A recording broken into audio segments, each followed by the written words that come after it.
네, 안녕하세요. 아, 지난 영상에 이어서 이번 시간에는요, 여기 있는 각 컴포넌트 중에서 가장 핵심이 되는 마을에 대한 소개, 그리고 여기 있는 이 악당, 빌런이죠. 빌런에 대한 소개, 그리고 영웅에 대한 소개로 이어가 보도록 해보겠습니다. 먼저 여기에 마을을 한번 살펴보도록 하겠습니다. 이 마을에는요, 아, 지금 3명으로 나와 있는데 이 3명이 마을 주민들을 대표하고 있습니다. 이 마을의 주민들은요, 만약에 게임이 진행되면서 자신이 살아남게 되면 이 뒤에 있는 어떤 능력이라고 할까요? 뒤에 있는 작은 도움을 주게 됩니다. 첫 번째 요 마을 주민을 살려내게 되면요, 뒤에 있는 부상을 치료해주는 영웅들이 부상을 당했다 그러면 부상을 치료해주는 능력을 발휘하게 되겠고요. 요쪽에 정문을 통해서 들어오려고 하는 이런 침입자들을 갖다가 하나를 없애는 마을 주민들이 함께 힘을 합해서 없앨 수 있겠죠. 세 번째로는 이 장애물이 불타 없어졌을 때 다시 한번 요 장애물을 갖다가 건설을 할 수 있는 요 어떤 특수 능력이 있습니다. 그래서 마을 주민을 많이 살려내는 게 중요하고요. 참고로 마을 주민이 한 명도 살려내주고 죽었다 그러면 게임은 끝나게 되겠습니다. 마찬가지로 농장도 그렇습니다. 농장을 막아내지 못했을 때는 농장이 불타서 없어지게 됩니다. 이게 하드 모드로 가게 되면 이 농장 뒤에는 요거까지 능력이 발동이 되거든요. 요거 같은 경우는 농장 하나가 불타서 없어진다. 그러면 요거 하나가 불타서 없어지면 연쇄적으로 다른 농장도 불타서 없어져 버리고 요거 같은 경우 상처가 또 받게 되는 거죠. 이렇게 되는데 하드 모드가 아니라 일반적으로 노멀 모드로 진행을 하도록 하겠습니다. 노멀 모드 기준으로 제가 설명을 드리도록 하겠습니다. 이 마을을 보면요. 마을에는 몇 가지 구성 요소들이 있습니다. 먼저 이쪽에 보이는 이 동쪽 언덕인데요. 적들은 이 동쪽 언덕을 통해서 침입을 하게 되겠습니다. 동쪽 언덕에 싸우고 있는 이렇게 영웅들이 보이는데요. 자세하게 한번 보시면요. 영웅들 여기에 그래픽 디자인으로 되어 있는 영웅들의 모습들이 한 명씩 보이는데 모두 7명이 적들을 대항해서 싸우고 있는 모습입니다. 여기에 보이는 여기 위치에다가 적 카드를 갖다가 배치시켜 놓고 게임을 시작을 하게 되겠습니다. 그리고 요 위쪽으로는 여기에 있는 영웅들이 적을 갖다가 놓치는 경우가 있습니다. 놓치면 침입자들이 이 정문을 통해서 침입해 들어오게 됩니다. 정문을 침입해 들어온 적들이 안으로 들어오게 되면 살상 혹은 방어를 하는데 기본적으로는 방어를 시도해서 농장을 파괴하려고 하는 움직임이 보입니다.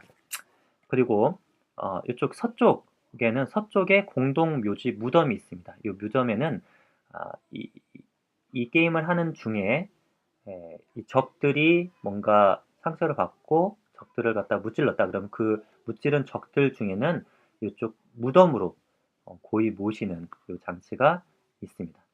이렇게 마을에 대한 구성의 설명을 마치도록 하겠습니다. 다음으로는요, 여기 보이는 적입니다. 이 적들을 보시면 이렇게 숫자들로 이루어져 있는데요. 숫자들이 1부터 6까지 되어 있습니다. 적들은 총 3개로 나눠지는데요. 1부터 4까지의 카드들은 일반 졸개들입니다. 도적들 중에서 일반 졸개들 카드고요. 네. 그리고 그 다음으로는 중간 보스가 있을 겁니다. 중간 보스는 5카드가 중간 보스입니다. 5카드가 중간 보스. 그리고 세 번째 6카드가 바로 최종 보스입니다. 그래서 처음에는요. 여기 있는 카드 1부터 4까지 있는 카드의 적들만 1라운드에서는 침입을 하게 되겠습니다. 다음으로 2라운드에서는 5카드가 추가되어서 들어오게 되고요. 그리고 마지막으로는 3라운드에서는 최종 보스가 들어와서 굉장히 난이도가 어려워지게 되는 거죠. 악당들의 카드에는 몇 가지 숫자 외에도 일러스트레이션과 그리고 이런 표시들이 있습니다. 이 표시는 어디서 많이 보셨을 겁니다. 바로 마을 주민입니다. 여기 이 마을 주민을 타겟으로 침입해 들어오고 있을 때 이것을 막아낼 수 있는 그런 영웅들의 능력이 있습니다. 그래서 요 방어를 할 수 있는 요 표시가 있고요. 그리고 대각선에 보면요. 이 도적들이 가지고 있는 능력이 표시가 되어 있습니다. 이 능력은요. 이렇게 닌자 복장이 되어 있죠. 요 능력이 발동이 되면 요쪽에 예, 북쪽에 정문을 통해서 침입해서 들어올 수 있게 하는 그런 능력치 카드고요. 여기에 있는 거 같은 경우는 여기 똑같은 일러지만 좀 다르죠. 종 형태이기도 하고 여기서는 모자라고 하더라고요. 이 모자 모양은 이것을 막아내지 못했을 때는 그 해당 영웅이 부상을 당하게 되겠습니다. 그리고 여기 보면 같은 도적이지만 밑에 불이 있는 것과 불이 없는 게 있습니다. 마지막에 정문을 북쪽 문을 통해서 침투에 들어온 적이 만약에 불이 있는 거라면 얘가 농장에다가 방어를 해서 농장이 불타버리게 되겠습니다. 여기 집 모양이 있습니다. 집은 농장을 뜻하는데요. 이 농장을 타겟으로 들어오는 적들이 있는데 막아내지 못하면 또 그 라운드가 끝날 때 농장 하나가 불타오르게 되어 있습니다. 만약에 바리케이트, 장애물이 있을 경우에는 장애물이 대신 불타오르는데요. 그런 부분들을 잘 생각을 해서 전략을 짤 수 있어야 됩니다. 이런 표시가 있다 그러면 이쪽 자신의 플레이어 이쪽 편에 있는 사람이 적들과 그 사람한테 갑자기 침입자가 그 사람 달려든다는 걸 뜻합니다. 그래서 내 턴은 아니지만 이 화살표 쪽에 있는 턴에 있는 사람이 갑자기 적과 대면해서 싸워야 되는 상황이 벌어집니다. 이거는 반대편에 있는 사람이 적과 맞서 싸워야 되고요. 요 카드, 요것은요, 적과 싸우고 있을 때 다음 차례가 되어서 한 바퀴 돌고 다음 차례가 있다. 그러면 내가 한번 부상을 당하게 되겠습니다. 여기는 서로 도움을 받을 수 있는데요. 요 카드가 있으면 내 능력을 사용해서 다른 사람을 돕는 게 차단이 되는 그런 적의 능력입니다. 요거는 요게 보게 되면 화염 공격에 의해서 울타리나 농장이 파괴되는 그런 능력을 쓰는 적입니다. 요거는 우리 영웅들이 방어를 할 수가 있는데 이거는 방어를 할 수 없게 만드는 능력치입니다. 능력은 비슷한데 숫자가 체력 소모가 가장 큰 5짜리의 중간 보스, 그리고 3라운드에 들어서면 최종 보스가 등장을 하죠. 이 최종 보스의 특징은 굉장히 막강한 능력을 2개씩 사용할 수 있다는 게 최종 보스의 능력입니다. 이제 마지막으로 우리 영웅에 대한 소개를 하도록 하겠습니다.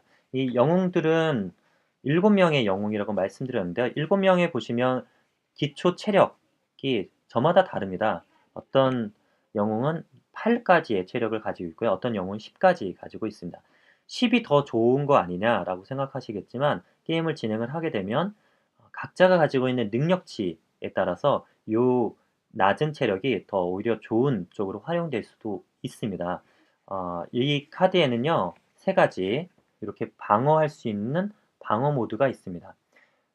요거는 아까 그 적들의 카드에서 보이는 그 종 모양 혹은 모자 모양이 되어 있는데 요거를 방어할 수 있는 거고요. 그 다음에 여기는 농장 그리고 마을의 주민들을 방어할 수 있게끔 형태가 있고요. 여기는 자신의 체력 0부터 자신의 체력 능력치 끝까지 있고 이 체력을 넘어서게 되면 여기 불타는 모습이 보이는데 이 불의 모습에까지 가게 되면 마을의 울타리나 농장이 불타버리게 되겠습니다.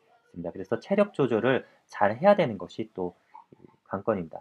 만약에 왼쪽에 있는 방어 모드에서 각각을 갖다가 지켜내지 못했을 때, 방어하지 못했을 때는 해당하는 마을 주민이라든지 농장이라든지 자신의 체력이 깎이게 되겠습니다. 그 부분도 중요한 포인트입니다. 밑에 있는 이 부분이 여기 8에 가게 되면 카츠히로인가요? 카츠히로가 10에 도착하게 되면 해당하는 자신만의 능력을 받게 됩니다. 이 능력을 쓰게 되면요, 굉장히 좋은 점이 있습니다. 적들을 갖다가 한 번에 두 명씩 처리해 버리거나 아니면 어떤 적이 나한테 닥쳐올지를 미리 알 수 있게 하는 그런 능력도 있습니다. 자신의 능력을 다른 사람한테 자신의 능력을 그냥 도와줄 수 있는 누구에게나 도와줄 수 있는 카드고요. 그리고 이 카드 같은 경우는 이 침입하고 있는 침입의 적들을 대항해서 두 장의 카드를 그냥 제압해 버리는 그런 카드입니다. 그리고 여기에 있는 이 능력 같은 경우는 침입자들이 들어왔을 때 침입자 카드에 있는 뭉치를 두 장을 없앨 수 있는 그런 능력이고요. 그리고 여기에서 기를 발산하게 되면 울타리가 하나가 생기는 그런 능력입니다. 각각이 가지고 있는 능력치들이 있는데요. 이 능력치들은 보시면요. 만약에 이 능력치 사람이었을 때와 또 짐승으로 각성을 했을 때 변신을 했을 때와 좀 다른데 짐승으로 각성을 하게 되면 능력치는 배가가 됩니다. 기존에 있었던 게 하나라면 키쿠치요 같은 경우에는 배가가 돼서 두 번을 쓸 수가 있겠고요. 여기에 큐조 같은 경우에는 요 능력과 함께 동일한 능력과 함께 장애물을 하나 더 세운다거나 하는 능력으로 능력이 좀 더 좋아지게 되겠습니다. 그렇다면 이번에 마지막으로 여기 기본 평상시의 능력을 한번 소개해드리고 이 영상을 마치도록 하겠습니다. 여기 큐조 같은 경우는 이 카드는 만약에 적이 같은 숫자가 들어온다, 같은 숫자가 들어왔다 그러면 마지막에 뽑은 마지막에 자기가 맞닥뜨리는 그 적을 없애는 카드입니다. 없앨 수 있는 능력입니다. 이 능력을 쓸 수도 있고 쓰지 않을 수도 있습니다. 또 2번, 4번, 6번의 능력치를 가지고 있는 적들에 의해서는 피해를 당하지 않습니다. 여기 보시면 이렇게 3 이런 카드가 있으면 여기 불타오르는 이 능력을 갖다가 영향을 받지만 만약에 6 이런 카드를 받았다 그러면 여기 보면 침입자가 두 명의 침입자가 마을 북쪽으로 침입해 오는데 이 능력을 받지가 않습니다. 그래서 2, 4, 6에 대해서 방어력이 있는 이 능력을 가지고 있고요. 요거는 마찬가지로 1, 4, 5에 대해서 방어력이 있는 그 능력을 가지고 있습니다. 여기는 2, 4, 6이 카드를 적들이 나한테 왔다. 그럼 적을 다른 좌우에 있는 플레이어 중에 아무나에게나 보낼 수 있는 능력을 쓸 수 있습니다.